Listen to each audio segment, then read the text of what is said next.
What is up, football fans? Welcome into another edition of XFL Chalk Talk, brought to you by Top Dog Marketing. This is the show where we go beyond the box score, breaking down the latest news in and around the XFL. Check us out on social media. We're on Facebook, Twitter, Instagram at XFL Chalk Talk. And make sure you subscribe to our YouTube channel. Hit that notification bell. But what I'm really hoping is that you are watching this show right now on our brand new XFLChalkTalk.com. We just launched it this week. Applause to Glessner. Kudos to you. You are looking live. Nice job, hey man, my man. I do what I can. Thanks for doing all the work, Bless. Thank you. It really helped me a little bit. Yeah. Appreciate the shout out. Thanks, Gless. There you go.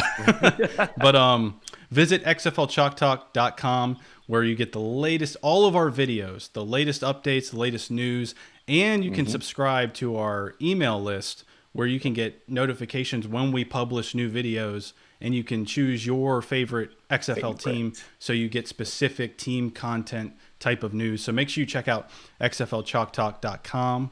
Yep. We have a ton to get to today. We have the schedule that was just released, player salaries. We're going to go over X factors for each team.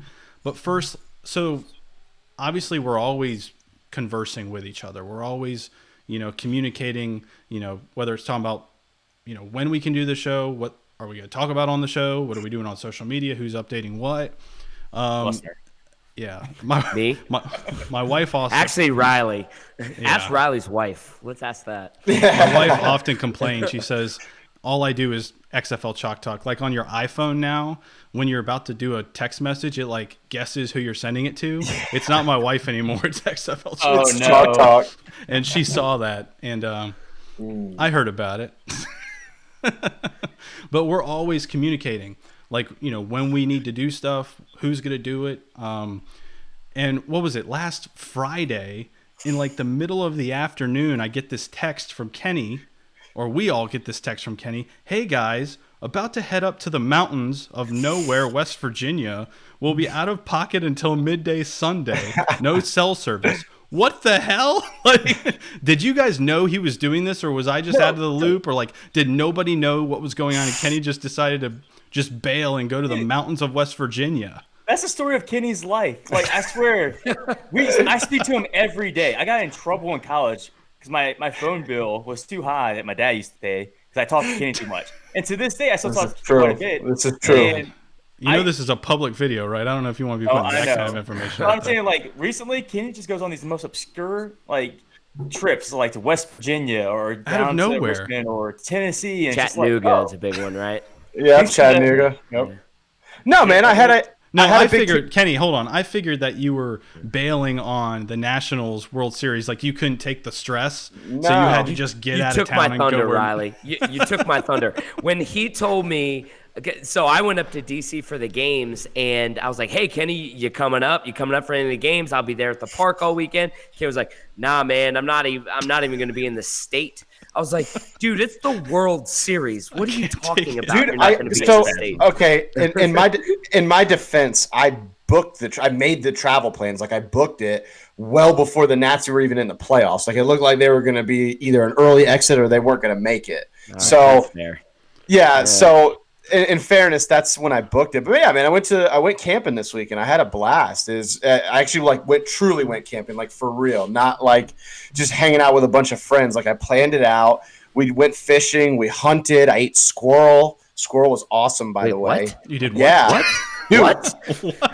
What? I went hunting. You can't just brush over that. Like, did you cook it? Like, did you have to catch it? Like, or was it just laying dead on the side of a trail? Like, no. We hunted. We shot it. We went small game hunting. Dude, we killed a bunch of squirrels and cleaned them up and grilled them. And then we killed a groundhog and ate that as well. Which, by the way, groundhog is really nasty. It sucks. It's not very good. Yeah, but squirrel. Like Squirrel was awesome, man. Squirrel reminded me of like the dark meat in turkey. It was really good.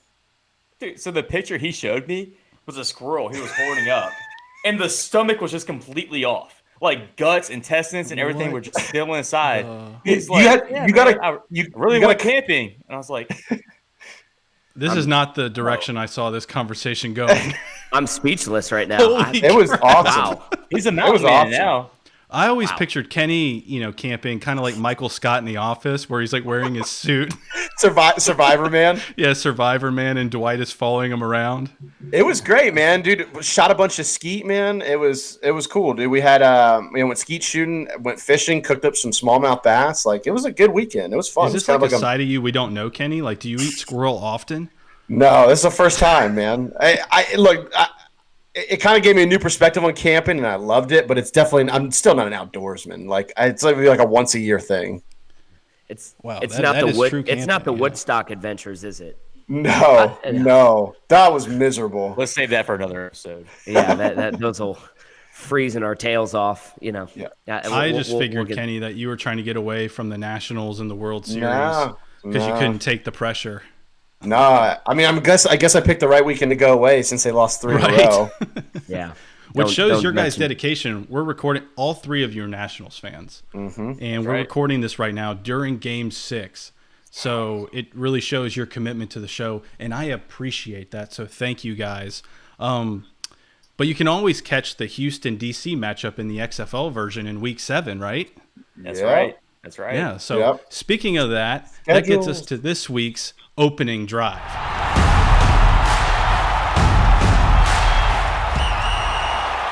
All right, so I have here in front of me the newly released XFL schedule put out last week. Yes. Guys, right off the bat, when I look at this list, all these matchups, it feels so good.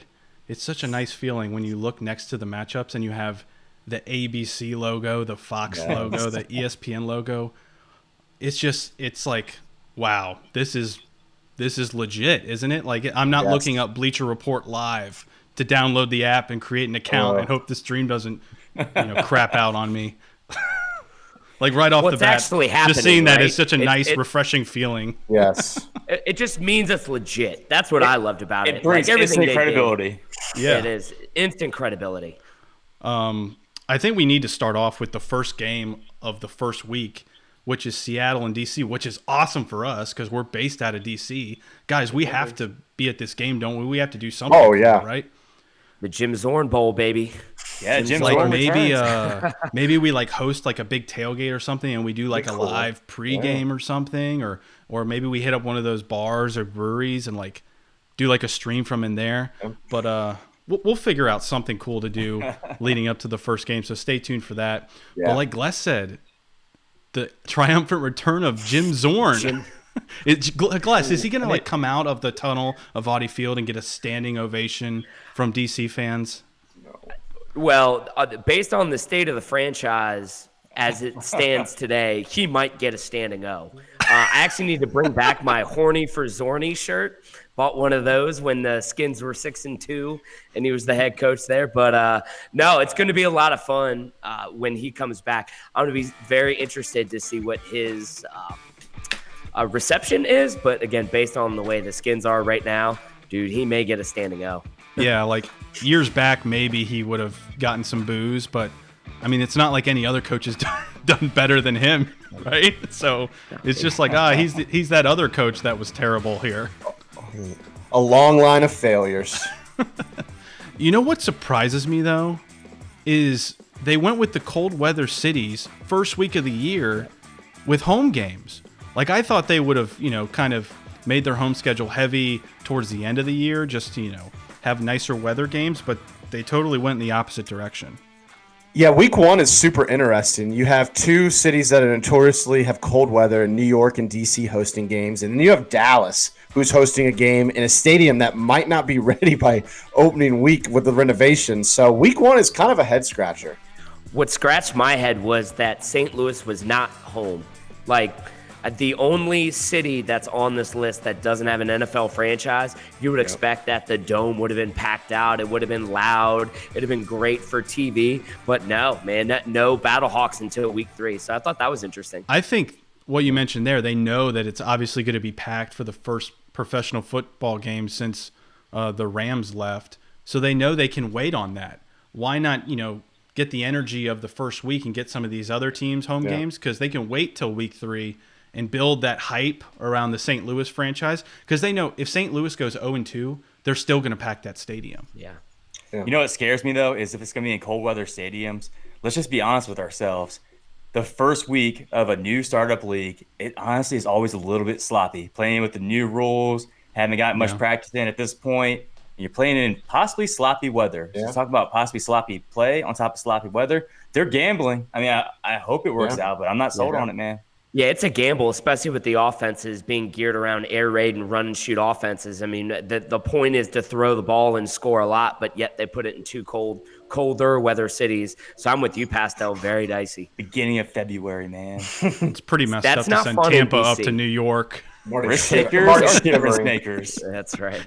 Mark Trestman's shivering. I mean, he coached in Chicago in the Canadian Football League. I think he's can handle. He's used to it. Yeah, his players might not be able to, but I think he'll be all right. Oh yeah. Yeah. So DC Seattle, I think, is a great matchup to start with because Audi Field, 20,000. I just see a sea of red and white throughout the stadium. The return of Jim Zorn, the triumphant return of Jim Zorn. Pretty good quarterback matchup too, Cardell Jones and Brandon Silver. So it's a great way to kick it off. Before we move on, though, I want to go. I think it's what Kenny said. What the hell are they doing? They're renovating Dallas's stadium, and then they give them a week 1 home game. Coming in hot. Holy crap, that's a ballsy move. Yeah, we kind of all thought that they were going to have like their first home game week 3 when we talked earlier. Yeah. Yep. I hope it's ready. I mean, ready or not, here they come. So they got to be able to get something up and ready to go. So a lot of confidence from the XFL that Dallas will be ready. Yeah, hopefully things go well there. Let's go to week 2. I think some matchups that stand out there. New York and DC, I think just location-wise, it's a natural rivalry. Yep. My question is that, so DC starts out home the first 2 weeks of the year, both in February. Then they're on the road the last 2 weeks in April. Do you think that's a disadvantage or an advantage? Being home early, away late, getting cold weather games. Like, I guess that they're not concerned about fans coming to the stadium in the middle of February. Well, I would say I don't think it's a super big advantage for them to get cold weather games early because the second week, New York's one of the teams that comes to town. So it's not like New York's not going to be prepped for cold weather. So that's not really going to affect them too much. Like if Dallas or Houston was going to DC in February 15th, then yeah, I'd say, they have a little bit of a weather advantage, but it's New York. So I don't think it really is that big of an advantage for DC outside of, week 2 and even week 1. I mean, Seattle's not necessarily a warm climate. So honestly, weather doesn't matter in my opinion. I can understand from like a fan base. No, it does. Listen to me though. Honestly, okay. All right. These players in Tampa Bay haven't been playing for Tampa Bay for the last 4 years, used to warm weather, playing football. I mean, they have just been started practicing with each other probably for about a month or 2 at that point. It's not like they're used to warm weather. Like they could be cold players that have played in cold weather for the last 2 years for all we know. So I don't think the weather has a big advantage out front because I don't think there's people that play on cold weather teams or warm weather teams that have played in that climate for that long. It's going to be more about the fan base, which gives the advantage until really a few more weeks down the schedule. It's a big part of it, though, isn't it? You want fans in the stands those first couple of weeks. Right. Yeah. But what I'm saying is, like, give your league cold weather stadium credibility.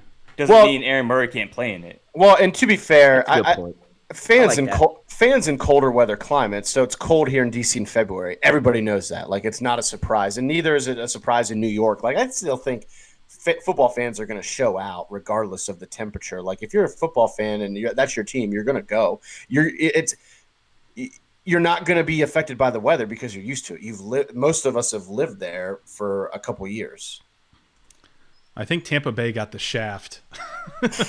Why do you say that, man? Because they send him to New York first week of the year, cold weather, and then they send him across the freaking country. Like, literally, I don't know how much farther you could go from Tampa to Seattle. Yeah, that's a rough way to open the season. Mark Trestman's got to get his rain jacket out. Gonna be tough. No, I agree with you. It'll be interesting to see how they play that week 2 after going to New York, coming back to Tampa, and then going all the way out to Seattle. I mean, we see that all the time in the NFL where West Coast teams come to the East Coast and struggle immensely. Happens all the time. Moving on, I think week 3 is probably one of the biggest matchups of the year. New York come to St. Louis. Football is back in St. Louis for the first time. That place is going to be packed. It's going to be loud. Yep. It's going to be awesome. And it's on ESPN, so that's a pretty good setup there. Big fan of the dome, by the way. I feel like domes have gone away, right? Like nobody plays in a dome anymore. So I think not only it'll be packed and loud, but it'll kind of give me that little bit of nostalgia. Like, hey, we're playing in a dome. You know, the turf looks a little bit different. Doesn't look like it does out on a regular outside field, right? So I'm excited to see that game. I'm really excited for the fans, though. That's what I'm really pumped about, to see a city like that, and really a city with decent football history for a short that the Rams were in St. Louis. For the most part, had a lot of really good teams and a lot of memorable teams. So good for them. I'm pumped for week 3. Yeah, it's a city starving for football. So, you know, they treat the Cardinals well. They treat the Blues well. You know, St. Louis has always been kind of a blue blood sports town. So it's going to be exciting to see them on ESPN taking on the Guardians. First game back at the Dome. It's going to be fun to watch. So let's move on to week 4, and it's another huge matchup, and I'm not sure why they put it on FS1. They make up for it later in the year, but Houston at Dallas, the Battle of Texas. That's going to be one of the bigger games of the early part of the season for sure. Yeah, I mean, you got June Jones versus Bob Stoops. You got 2 teams in the same state, and honestly, probably the 2 teams that most fans are excited about outside of St. Louis. So it's unfortunate it's on Fox Sports 1, but we will definitely get another shot at them. I think they're on, ESPN? No, Fox, week 9. It's gonna be a good rivalry. Excited to see Bob Stoops go out there in just kind of a big rivalry game. When's the last time he coached in a quote-unquote a very close rivalry game? Had to have been the Red River Shootout, right? Yep. I'm kind of hoping that's what this turns into. Say like the Red River Shootout, man. Yeah, I know, right? Yeah, not going to happen very well.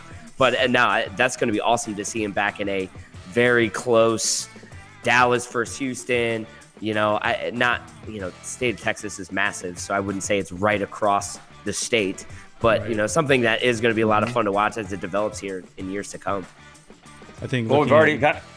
Go ahead. I was saying we've already talked about rivalries already. Two matchups. We've talked about Houston versus Dallas. Mm-hmm. I think we talked about DC versus New York. I think we're going to already start seeing a trend with proximity with these teams that we could potentially see as rivalries. Absolutely. Absolutely. Moving ahead to week 5, we have Seattle at Houston, New York at Dallas. And then Sunday, we have St. Louis at D.C. That's going to be a good matchup, too, which we think, just on paper, 2 of the better defenses in the league will be going at it at D.C. And then they wrap up with Tampa versus L.A. I think that's going to be a great matchup. Mark Trestman versus Norm Chow. Some interesting offensive schemes going against each other. Yeah, two very intricate offensive minds, guys who have been well-traveled and have had success at multiple stops. So, yeah, that's a great primetime game. That's a great Sunday night football game, if you'd call it as you will. Of just 2 guys who two teams that are gonna put points on the board, you would think, on paper, and it could be a really exciting matchup. I thought the time slot was interesting, 9 o'clock on a Sunday. So I don't know how that's gonna work. Already, kind of, obviously West Coast, it's going to be 6 o'clock there, and it's going to be in LA. So, what's your concern? Where they're going to? Well, my concern is nobody's going to watch the game and nobody's going to be at the game. That would be my concern. It's a good concern. I think it's more so: are people going to be at the game? Not if they're going to watch the game. I mean, primetime Sunday night is usually 8 or 9 o'clock. I don't know, man. I have a hard time watching games that start at 8:30 in the NFL. I mean MLB. I mean, you're talking about 9 p.m. on a Sunday. People got to work Monday morning.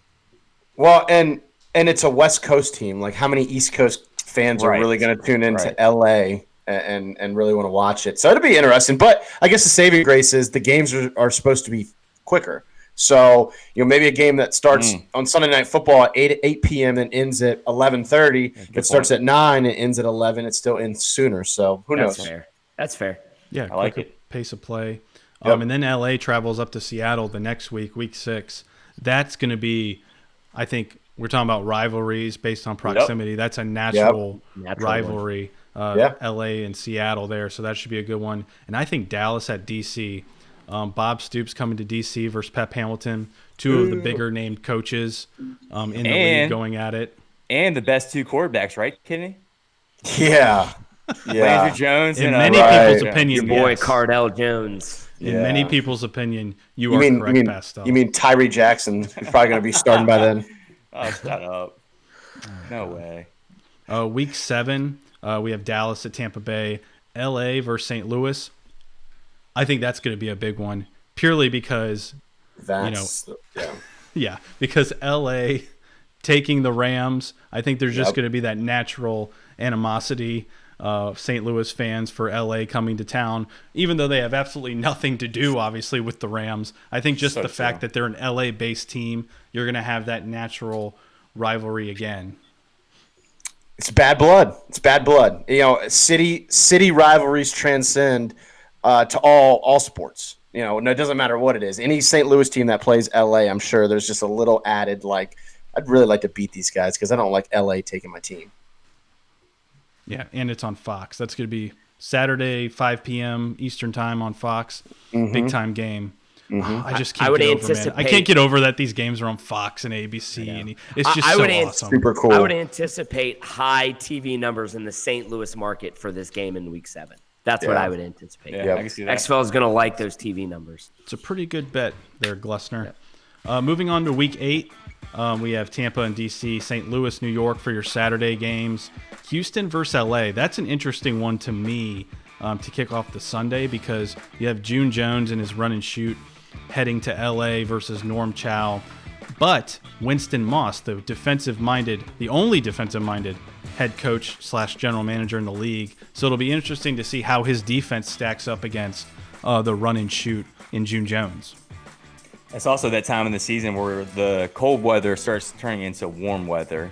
So I'm curious to see how that plays a factor in the scheduling as well. Dallas versus Houston.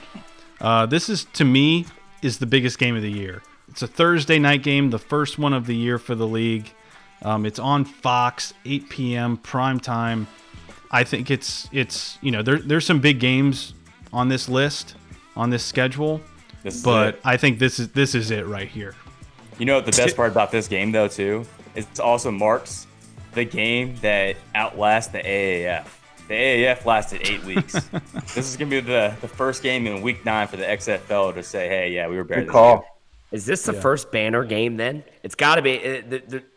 That's awesome stuff, though, right? You're like, hey, we got past the last guys that did this. Everybody's like, all right, breath of fresh air. The bar was set high for sure. I would say guys are getting paid.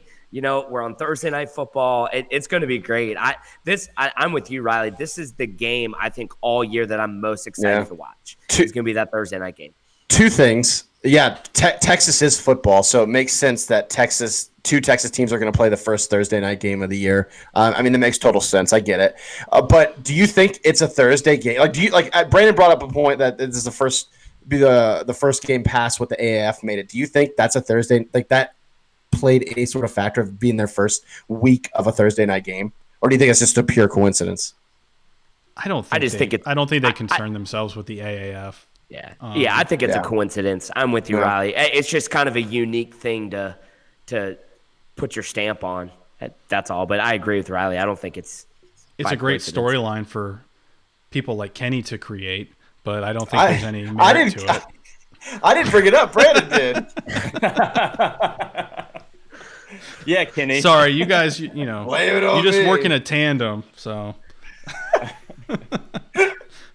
All right, then wrapping up Week 10. Again, like I said, we stay within the division. Another Thursday game for Dallas. It's interesting that they had 2 Thursday games, and they gave both of them to Dallas. Dallas is on home for this one versus LA. But do you think it's interesting that they went with Dallas for both Thursday games, or you got to throw your biggest name in Bob Stoops in prime time? Bob Stoops, Landry Jones, the Dallas market. Naturally, yeah, I think so. They're trying to sell the league at the same time as having a good product on the field. So, Yeah, absolutely. Yeah, I mean, it's clear that Dallas, at least right now on paper, is going to be probably the most marketed or nationally recognized team with the biggest names and the biggest players. So I think it makes total sense to have them as your two, have them at least as a participant on your two biggest primetime games. Yeah. The other thing too, and I've never lived in Texas, but I would think the timing of the year is actually kind of perfect, right? So you're getting around, spring practice is starting to end for University of Texas and all those Texas schools. People are starting to get the itch back, right? So they want to watch some football, right? You get all the way through kind of the February and the March season where, hey, football's done. And I that's why I think Dallas was also considered, it's your marquee market when it comes to diehard football fans. There could be a slight advantage at this point as well. If LA or Dallas makes the playoffs, I mean, they have like 3 more days off compared to, say, DC, St. Louis, New York, or Tampa Bay that's playing on a Sunday. And then the very next week, they're going on to the playoffs. I mean, 3 extra days in football is a lot. That's huge. Yeah, that's huge. It's and huge. I was thinking about, is it a benefit playing on these Thursday games, going back to back? I didn't even consider, the playoff hunt, with the playoffs starting next week, having those extra days of rest. That's huge for either team. Yep. I think all of these matchups in the last week are huge, and I think they did obviously on purpose with the divisional matchups. But DC, St. Louis, New York, Tampa Bay. It's very interesting that this is kind of like the first flex option they have, ABC or FS1. It's not committed. I guess they're going to see, as they get down the final stretch, what the better matchup is, and put that one on primetime ABC. I would imagine. It's got to be it. Yeah, I can't imagine it's anything else other than that. Then we move on to the playoffs. Fox and ESPN. Looks like the number 1 seeds will host. No surprise there. But I know, Kenny, you're really interested in this. The championship game on Sunday, April 26th on ESPN. East versus West, obviously at 3 p.m. But there's no location there. Huh. Interesting. No, it's very interesting. I'm kind of just I find it kind of fun to speculate where it could be played at. Like, is it going to be at any of this? I can't imagine it's going to be at any of the stadiums the teams call home. I would think they would want it at a neutral field, but are they going to play it at a huge stadium and really try and pack it out, or hope they pack it out? Or are they going to play it at maybe a smaller venue like the FCS does down in Frisco, Texas, where they kind of play at a smaller venue, but it's packed out? There's 40,000 fans that go to the FCS National Championship, but it looks like an absolute rabid fan base there because it's smaller and everybody's on top of each other. So it's going to be really interesting. I'd imagine it's got to be in either a warm weather climate or it's got to be in a dome. One of the two. I don't think they're going to play it. It's April 26th. It's starting to get warm all across the country. Well, I wonder when they need to make that decision by. Maybe they want to feel it out and see how attendance is going. That's what I was thinking, the league, and just kind of like gauge the meter of interest from people to determine, because the AAF, they originally had their championship in Las Vegas, and then they moved it halfway through the season to Jerry Jones in the Dallas Cowboys practice facility, because I don't know if. I don't really know the reasoning why. If it was financial, probably financial struggle.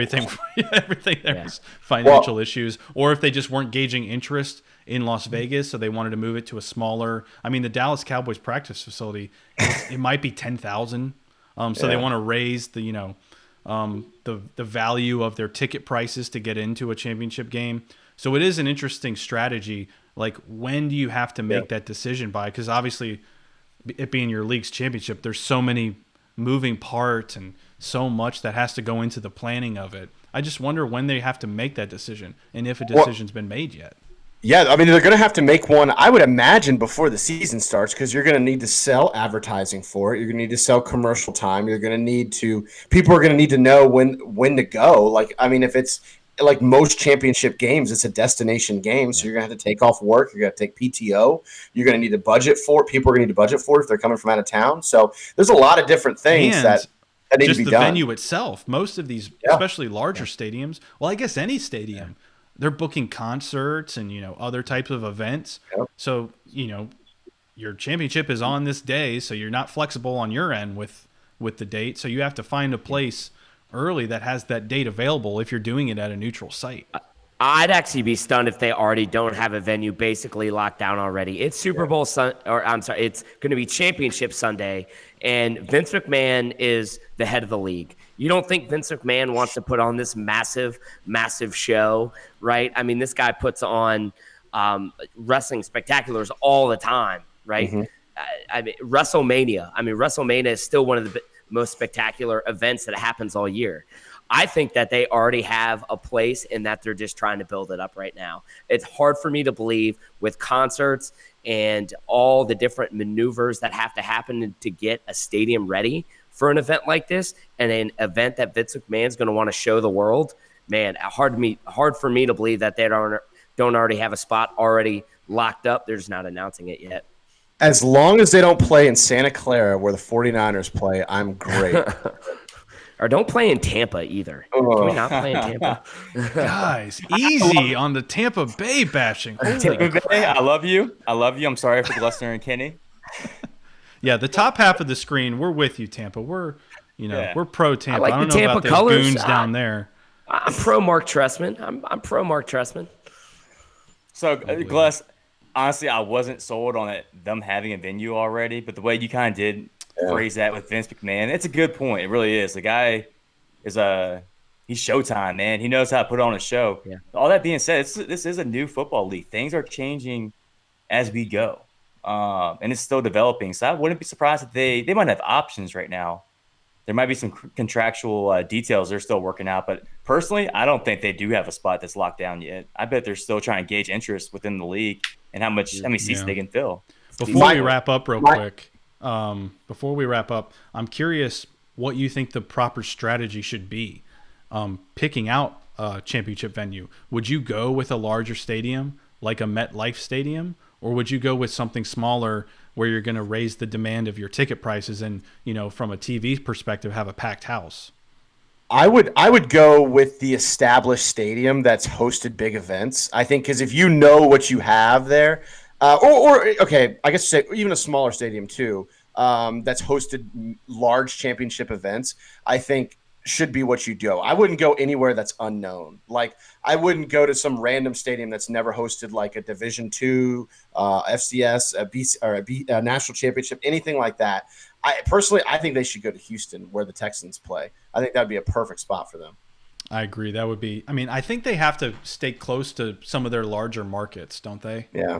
Whether that Make market that's sense. close to them is in it or not. Like that's a great suggestion, Kenny. Like a Houston, whether the Roughnecks are in it or not. Yeah. You have a pretty good sense that in Texas you're going to be able to sell tickets to a championship football game, to a professional football league. Even if the team is not in it, that's close by. So I think that's a great suggestion. So a place like that, I don't see them going in a place where it's like, so far, like especially in the middle of the country, because if you kind of look at the teams, kind of does somewhat of a U. I mean, you have St. Louis, which is kind of in the middle, but you have the three teams along the East Coast, the two teams, and then you have the Texas teams in St. Louis. So I don't see them going to like, a Minnesota or anything like that. So I think saying in like an area like Texas or Florida would be a good. Well, see, and maybe from a geography standpoint, it doesn't make sense to go to Indy because there's really no teams around there, and maybe they don't have established fan base. But Gus brings, when he talks about Indy, it goes along the lines: go somewhere that's hosted big national events. Indy hosts like the Final Four like almost every year. Yeah. So Super Bowls. They hosted a Super Bowl. Yep. Go where you have big game structure already in place. Yeah. I think it's a great point. No, I agree 100%. It better be in an event though. That like you don't have to be a fan of those teams just to go see an event. So if Indianapolis does it, it better be a heck of a showtime for these people. Yep. Well, you're gonna have to. Agreed. Because you're a new upstart league and you don't know which teams are going to be in. If it's on a neutral site, you have to make it this spectacle more than a football game. So it'll be interesting to see where the championship goes. But the exciting thing is we know finally where these matchups are, where teams are going. It's finally on paper. The league is starting to come together, and it's extremely exciting. All right, guys. As always, XFL Chalk Talk is brought to you by Top Dog Marketing. Are you frustrated trying to grow your business online? Top Dog Marketing has the digital marketing expertise, knowledge, and track record to help you grow your business online, bring in more revenue, and help you establish a dominant online presence. Visit topdogmarketing.com. That's topdog, D-A-W-G, marketing.com for your free digital marketing consultation. Gentlemen, I don't want to spend too much time on this, but I think it's worth mentioning in the show. This past week, Corey Vereen, he was drafted by the LA Wildcats. Him and his agent put out a release that Corey's going to pursue other opportunities, that he's dropping out of the league, and mainly because the pay wasn't what he was expecting it to be, or at least what he claims he was told. They put out a press release kind of saying that there was going to be a base of $27,000 and kind of mentioning all of these bonuses and everything. And what I say is, okay, good luck. Good for you. If you don't want to play football, you don't want to play football. I don't know what other options he has unless he wants to go to Canada and live up there. But, I mean, the whole thing with this is as XFL supporters, as XFL fans, we need to get used to these kind of stories coming out. And there's people out there with narratives. There's organizations out there with narratives for whatever reason that want to tear down or trash the XFL at every opportunity, at every corner. So they're going to spin it the way they want to spin it to fit their narrative. So this is the first, or it's not even the first. It's one of many kind of stories that you're going to see spun in a negative way towards the XFL. But I think the XFL just has to keep chugging along past this because there are plenty of football players out there. Oh, yeah. Corey Vereen is not the end-all, be-all. He was fine with the Memphis Express. And if he's mad about the salary, he's mad about the salary. Go do whatever you want to do. That's your right, man. But the XFL moves on. Yeah, I don't know what he was expecting, right? I guess that's kind of where I'm coming from. This is a startup league, right? There's all of these players in order to fit out, right? This isn't the NFL, right? You don't have all of this big cash cow that's going to fund, a $500,000 a year salary that you want. And my other beef with this, though, when I read this press release, it almost seemed very calculated. Like, I don't know what the motives are for him, but he was like, he is a computer science major and can pursue other opportunities. Well, no. Do you know what people that like the type of jobs that people that are computer science majors do?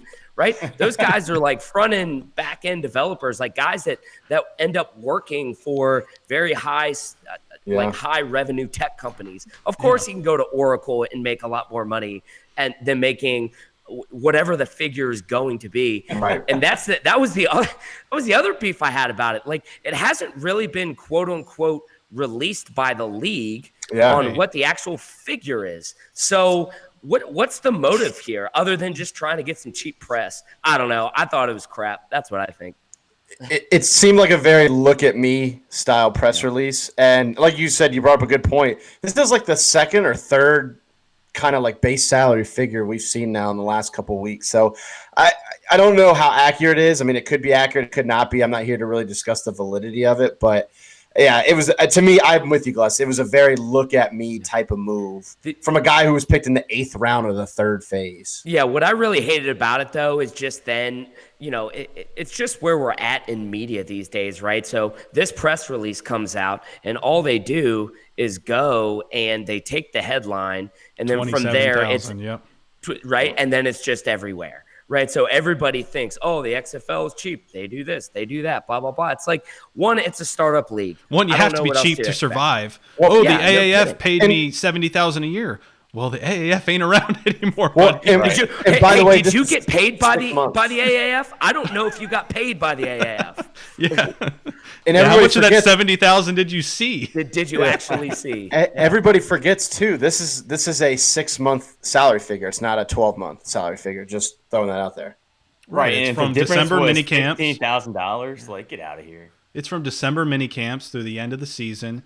And to me, I'm not really understanding what the problem is. It's kind of what the league has been saying all along, and the league hasn't officially come out and like come out with the structure of their salary scale.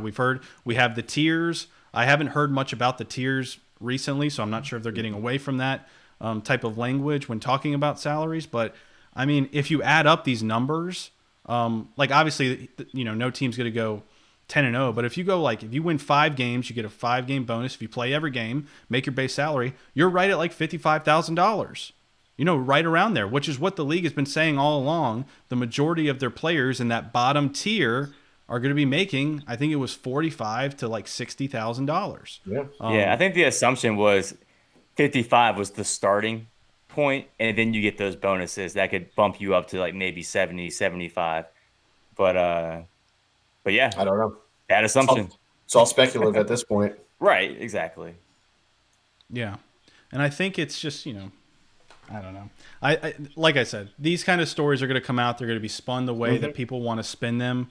But to me, this really doesn't affect the league and operations at all. And you haven't seen this mass exodus of players so far. And I don't think you're going to see it, because I think this kind of was a one-off, a guy that just wanted to get his name out there for whatever reason, and take a shot at the league. We wish him the best of luck, but the XFL doesn't need him. The XFL moves on. There's tons of players. I mean, look at the players that didn't get drafted that are going to be put in the supplemental draft. Corey Vereen will be replaced. Oh wait, he was already replaced like that. It's just this small tiny piece in this massive puzzle. So we move on. The league moves on, and we go forward to February 2020. All right, XFL fans, for more content, visit xflchalktalk.com. Subscribe to our email list to stay up to date with your favorite team and everything that is the XFL. Visit xflchalktalk.com today. All right, let's talk about X factors for each team. We'll start with the East, but first, what is an X factor? It kind of means something different to everybody, so I want to get your guys' opinion. What does an X factor mean to you? So personally, I think it's somebody that can affect the game more than anybody else. Now, easily you could say, well, that's the quarterback. Well, yeah, the quarterback is probably the X factor for every single team. But let's just get outside of the quarterbacks and let's think of really this broadening of our aspect, our realm of players, and say, like, what X factor per team outside of a quarterback is there really out there?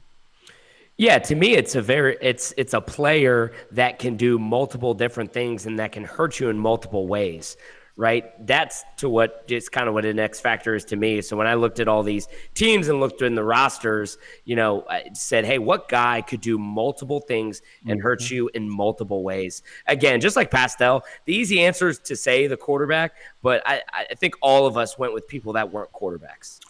Well, and it's very easy to go look at the stat book and say a guy's an X factor, but an X factor might not even show up on the stat book.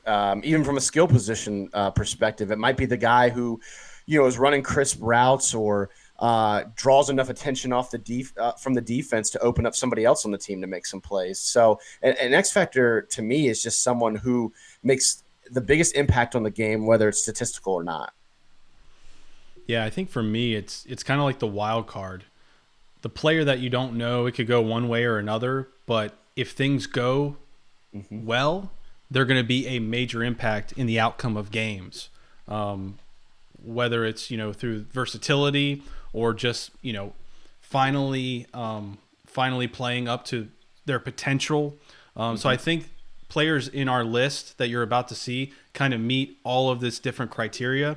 So Pastel, why don't you start us off with the DC Defenders? Who did you identify as an X factor for DC? Yeah, so I actually had 2, and I was trying to decide between the 2. And you're going to call me a homer, probably because I have Rashard Davis, the first overall pick in the XFL draft from James Madison University. Get creative. You said everybody think outside the box. Yeah.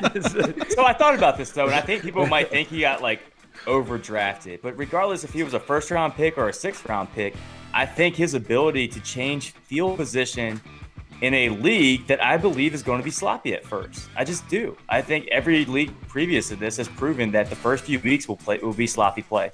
So if you give a guy that's a punt return or kick return that can get you an extra 20 yards in field position, that could change the game, in my opinion, is an X factor. But my real X factor that I think for the whole entire season is Scooby Wright from Arizona University. He was an All-American in college, and he didn't really pan out in the NFL, but he's only 25 years old, And this is one of those players that I truly believe was just not fast enough for the NFL. Like, he couldn't keep up with the NFL game speed. But I think if you take him back down one tier, which is the XFL, I can see him being an immediate impact. There's not potential there. He's not going to breed potential in like 2-3 years from now. He's going to be another Hall of Famer. No. He is what he is, but he is going to be an impact player immediately for the DC Defenders, and I think he's going to be able to impact the game week in, week out. You got to just squeeze that in at least once a show, don't you? The is who he is. Is who he is. Just to drive me nuts with it. I'm a big Scooby Wright fan as well, so I'm actually glad you went there, Pastel, because he's a guy that's going to be able to make an impact every single play, and he's going to do it in a lot of different ways, which you saw right there, right? A guy on a blitz going around, a decent blitzer can get to the quarterback, obviously a great run stopper, and then a guy potentially we'll see how they use him in DC on the defensive side of the ball in pass coverage, but I'm with you. I think that's a great pick for an X Factor. When I think of Scooby Wright, I think of the word relentless. Like, the guy just does not stop coming at you. Like Pastel said, the athleticism is not going to blow you away, which is probably why he's not in the NFL right now. But just the football IQ, and the guy does not give up on plays. You saw in the highlights we just showed, a lot of those plays he made were, 5-6 seconds into a play. He wasn't, beating somebody off the edge and getting a sack.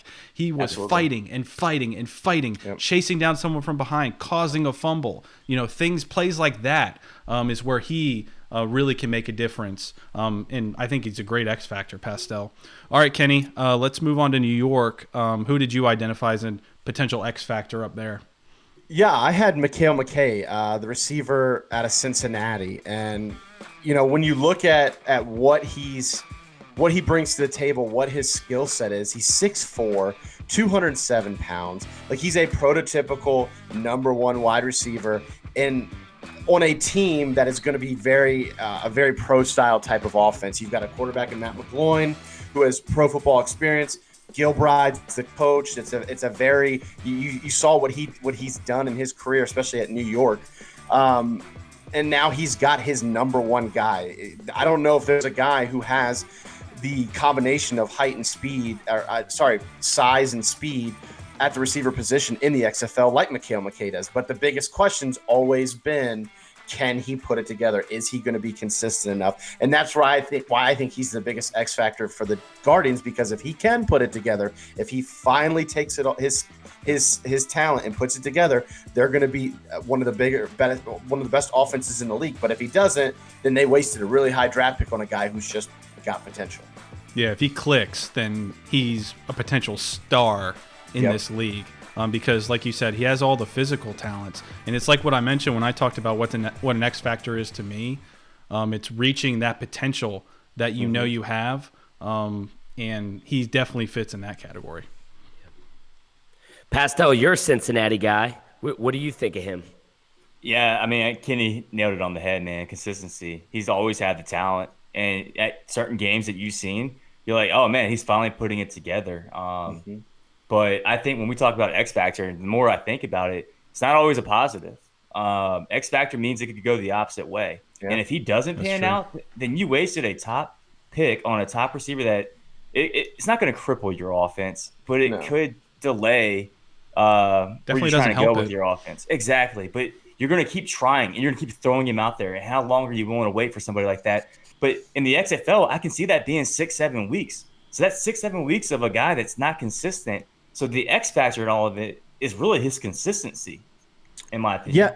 Yeah, and you can tell the way they drafted and kind of set up their wide receivers. You have D'Angelo Yancey and Mikhail McKay, two bigger guys who are uber athletic and are going to play that outside, the X and Y.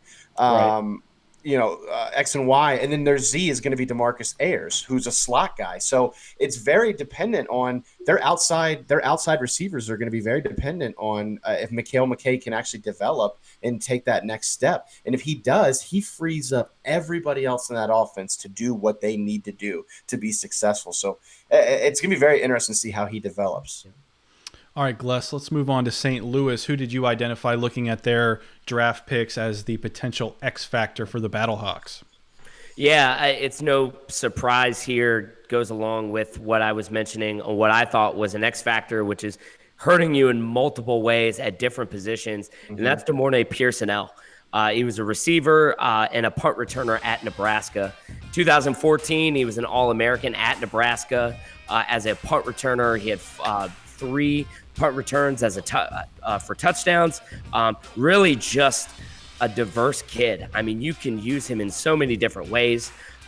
He was a receiver there as well. You'll see some of these receiver clips. He was on a couple of trick plays. Just a dynamic athlete. Again, I know I mentioned this in a previous segment, but I coached against him in high school, and he is just one of those very rare kids that has just breakaway speed. I mean, just runs like a deer up and down the field, and nobody can get him. And you can kind of see him right there. And just blowing by people. Just blowing by people, right? And then just with the rules of the XFL, that I know they haven't been released, but I feel like if we're going to favor punt returns and kick returns, which is what we're all speculating, I can really see that being such a lethal weapon for the Battlehawks as a punt returner.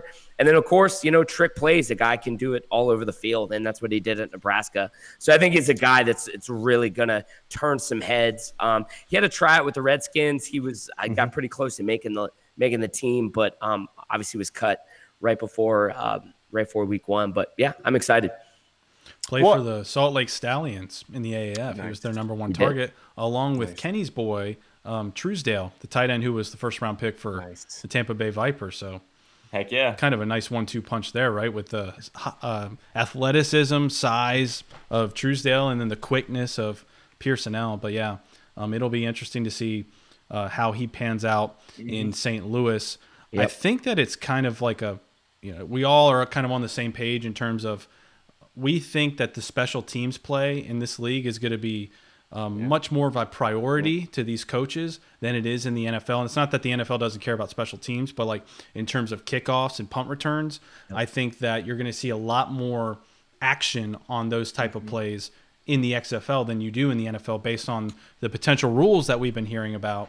So that's why you're seeing Rashard Davis be mentioned as an X factor, Pierson-el, and then my guy who he wasn't a kick returner or punt returner by any means. Bigger. Yeah. In college, but he definitely could be that guy, and that's Quentin Flowers from the Tampa Bay Vipers. He's my X factor. Now, you guys know my love for Quentin Flowers. I said when we were doing our draft recap that he is my steal of the draft. They got him in the middle of the first phase. He's from South Florida, so obviously it's a perfect fit there. But you can see how elusive this guy is. It's insane. He's a quarterback with South Florida. He's the team's all-time leading passer in touchdowns and rushing touchdowns. He was the 2016 AAC Offensive Player of the Year. He holds 42. Let me repeat that one more time. 42 USF records as a quarterback. In 2016, he ran for 18 touchdowns as a quarterback. So this is a guy, obviously he's only 5'10", so he's too small to continue to play quarterback at the professional level. But he's definitely a guy that you can get involved in many ways, and we talked about the rule changes. With that quarterback skill set, he could be a guy you bring in for multiple passes behind the line. He was drafted at the position of running back, so you just got to get the ball in his hands, get him into space. I think of Mark Trestman, and I think of Matt Forte and what Matt Forte was able to do with the Bears. I think he had over 100 catches with Trestman as his head coach. Yeah, I could see Quentin Flowers having the same type of impact as a Matt Forte did for the Chicago Bears, utilizing that skill set as much as possible. Get the ball in the guy's hands. He makes plays. Yep. Yeah, he's a true offensive weapon. He's a true Swiss Army knife, if you will, like you talked about. And he really got on my radar his senior season at USF when they played UCF in that game toward the end of the year. And that was the year UCF ended up going undefeated and beating Auburn, and that was that whole role. But they almost won that game, and it was all on his back. Like, he is a superstar. And I do think that he's going to create just a tremendous advantage for Mark Trestman from an X's and O's perspective and what he can do. And we don't know the full rule book yet. So his impact could be even more than we think it's going to be if the rule book pans out the right way. So I think you hit the nail on the head, Riley. It's a very interesting pick and one that could be the absolute steal of the draft. I agree 100%. All right, so let's do a quick recap in the East. Pastel, he cheated by choosing 2. I'm not going to hold that against him, though, because I choose 2 when we get to the West. But he went with Rashard Davis, the first overall pick in the first phase, and then Scooby Wright, the linebacker out of Arizona. Kenny went with Mikhail McKay, wide receiver for New York. Glessner went with DeMornay Pierson-el, and I went with Quentin Flowers out of Tampa Bay. All right, fellas, let's talk X Factors in the Western Division, and we're going to start off with Dallas, Bob Stoops and the Renegades. Pastel, who do you have as your X Factor for Dallas this year? Yeah, so Deron Smith from Fresno State got drafted in the 6th round by the Cincinnati Bengals. He's kind of like Scooby Wright from what I mentioned earlier in the segment. He's one of those players that, man, he was a playmaker in college. I mean, his junior year, he had 8 interceptions, 4 sacks. He's just one of those guys. He's kind of like Tyrann Mathieu. He's always around the ball, around the ball, always making plays. And then when he got to the NFL, I mean, he played okay for the most part, bounced around from team to team. But you can just tell, like, I think the game was possibly a little too fast for him. Maybe it was a little too much for him. He didn't have as much of an impact. Physically, he's not as dynamic as some other athletes in the NFL. But he's still pretty young, and I think when he goes to the XFL, he's going to bring those talents and that ball hawking ability that he had in college right back to the XFL and just be just as much of a playmaker and X factor that he was at Fresno State. It's crazy. When I was putting together his highlights, like you said, Pastel, he's always around the ball. It was crazy. Like, whether it's a tip ball, it's deflected, or just, he comes out of nowhere to make a play. Like, the guy's a ball hawk. And that's just something that certain guys have and certain guys don't. So I think he's going to be a huge asset down in Dallas for Bob Stoops in the secondary there. Yeah, you can't teach instincts. And I know his 40 time a little slow is in the 4.6 range. And he might be a little bit limited athletically. But if you're an instinctual safety, that always puts you ahead of a lot of the competition because you just can't teach it. You have it or you don't. Like Riley said, it's innate. So I think it's a great pickup.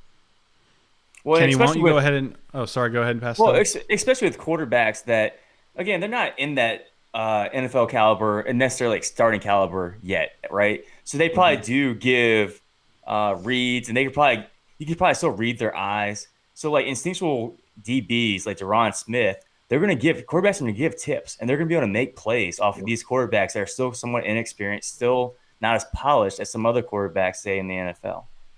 Yeah. All right, Kenny, let's move on to Houston. I love your pick for your X Factor. Who is it? Yeah. Kyle Hicks. The people. Kyle Hicks, the running back from TCU. There you go, my man.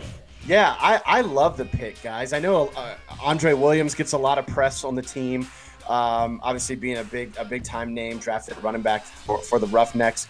And then, of course, you get guys like Sammy Coates, Cam Phillips, Jalen Saunders. You talk about the speed and the wide open offense. But this is a guy who comes from a dynamic Big 12 offense. He was a stud running back for him. He's versatile out of the backfield, so he can catch, as you can see here, he catches balls out of the backfield and is super dynamic with the ball in his hands. I mean, the guy's a very shifty runner, and I think he's really going to do big things to open up the offense and really take pressure off those receivers and not allow teams to cheat and really, double those guys outside on the edge or even in the slot. And he's going to make it a matchup nightmare. I mean, listen to his junior stats, guys. He had 1,400 total yards between rushing and receiving and 14 total touchdowns his junior year. He had some off-the-field issues, but he's going into his senior year. But he was a very just dynamic player in a very wide-open offense that I think is going to translate very well to the XFL. You saw from those highlights there, he's just like it's so easy to him. He's such like a fluid runner. It's just weird watching guys like him just like maneuver around the field. It's just like comes so naturally to him. Mm-hmm. I think he's a perfect fit in the run and shoot offense with June Jones. I'm going to love to see him just run up and down the field and nobody's going to be able to catch him. You know what I mean? That's what fluid runners do. And it was kind of like, do you guys remember when Vince Young used to run? Oh, right? yeah. He had that long step, that deceptive kind of speed, but it's that fluid running pace. And that's exactly what he reminds me of. Obviously not a quarterback, but, a guy that just can really stride it out and is deceptively. Alvin Kamara. Yeah. I like that comparison. There we go. That's a good one. That's just glides. Yep. So I cheated. Pastel cheated in the East. I'm going to cheat in the West. I was looking at LA and like I have a guy that I want to talk about, but I feel like you can't talk about X Factor and what I talked about before when we were doing the East X Factor, like when we were going over what an X Factor is. A guy that like if he reaches his potential can be like a game changer, change the outcome of games. And I feel like I can't go through this segment and not mention Sean Oakman. I know that we've talked about him plenty on this show, but I feel like in a segment like this you have to mention him, because if he gets back to that 2014 Sean Oakman where he had 20 tackles for loss, 11 sacks, third team All-American, I mean the dude is a physical freak. If he can somehow get back to that and you get him in the fifth phase, are you kidding me? I mean, I said Quentin Flowers is the steal of the draft, but this could be the steal of the draft if Sean Oakman turns out to be what he can be and what he has shown. Now, it's been a few years since he's done it, but, I mean, the physical tools, I mean, you can see here, the man is just a freaking monster. So if he can get that back, we haven't seen it in a while. I mean, he's been in the spring league, as you see here. But if he can get that, that edge back, he's definitely an X factor. But the guy I want to talk about is Rashad Ross. This guy was an absolute stud in the AAF. He led the league in touchdowns with 7 touchdown receptions and was second in the league in reception yards with 583. I would say he was, debatably the best wide receiver in the league, him or Charles Johnson. But he's a speedster. He's a guy that can like break things open. Rashad Ross is going to be a dangerous freaking weapon for Luis Perez. And one thing that goes unsaid about Rashad Ross is, and I saw this when he played in the AAF, this SOB is tough as hell. Like, he takes shots. He's a smaller guy, but he is not afraid to go over the middle and take shots. And when you have a number one receiver that can break it open on the sidelines, but is also not afraid to take a hit over the middle, that's a pretty solid position to be in. And I think that in LA, he is going to be an absolute stud. So he's my X factor for the Wildcats. I love the pick, Riley. Honestly, every time I watch highlights of this guy, I'm like, this guy like just tracks the ball. He jumps off the page or off the video, doesn't he? Yeah. I mean, he's like a center fielder, man. He just like doesn't break stride. He knows how to maneuver his head and his body to just catch everything in stride. And I just think that guys like that, receivers that can just adjust to the ball and track the ball in the air, it's an asset that a lot of wide receivers can't do. Well, and it makes sense that he looks kind of a little bit head and shoulders above some of the other receivers from the AAF, because look, as short as his tenures might have been, you don't get on 9 NFL rosters, whether it's in training camp, mini camp, whatever, if you don't have talent or if they don't see something in you. Yeah. So he might not have stuck around. I think his longest tenure was maybe like a year or so with the Redskins, but he's been with 9 different NFL teams throughout his career at some point or another. There's talent there for sure. The Wildcats have a dangerous skill position in the wide receiver and running back room. And with him leading the wide receivers, it's Luis Perez is in a good situation to succeed. I'll say that. All right, let's wrap it up with our X Factors in the West. Glessner, who did you identify as Seattle's X Factor? Yeah, so this one was tough for me because the guy that initially came to mind when I looked at the roster all the way through kind of mirrored the first guy that I picked in the East. I was very tempted to pick Keenan Reynolds just because a similar kind of, option quarterback at Navy, record-setting quarterback at Navy, and he's had some NFL experience at the receiver at the receiver position, which is what he'll play in Seattle. But the guy that I went with, as a Pac-12 guy, I had to go this route. I went with defensive tackle Will Sutton. So when we talk about X factors, right, talked about being able to do just a little bit of everything and be a really good pass rusher and be a really good interior lineman, be able to fit your gaps well. And he has really kind of a relentless motor. We talked about that with Scooby Wright, and I see a lot of that here. He was 2012 Pac-12 Player of the Year, and he did that at defensive tackle. You know what I mean? I mean, you have to be outstanding to win Conference Player of the Year as a defensive tackle. Was taken by the Bears in the 2014 draft. He never quite caught on in the NFL. And he had some injury history, placed on IR a couple times. But you'll see here, I think it's one of his few NFL sacks. But you can see that motor. And I think that when I looked at the Seattle roster on defense, I didn't see many X factors, right? I didn't see guys that I was like, wow, they're going to be game changers on the defensive side of the ball. And I feel that for Will Sutton.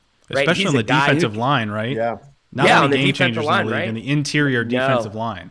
Not at all. And he hasn't really played a lot of football in the past few years. So I'm wondering if kind of a lot of this rest, as you would say, he'll be able to go out and really dominate offensive lines in the XFL. So I'm stoked to see what Will Sutton can do at defensive tackle. I mean, he's going to terrorize quarterbacks.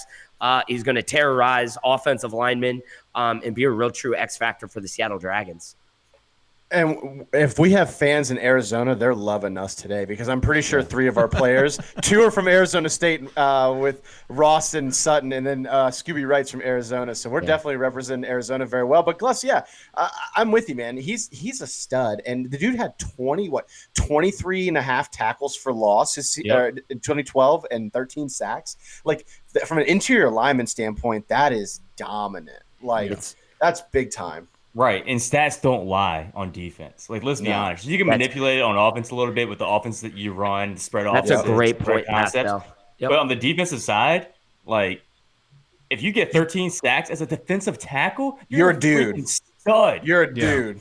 Yeah, but that being said, Gless, I mean, you nailed it, man. It's been like 7 years. It's kind of like Sean Oakman. You just have to rekindle that potential. You have to, get back to that level that you once were.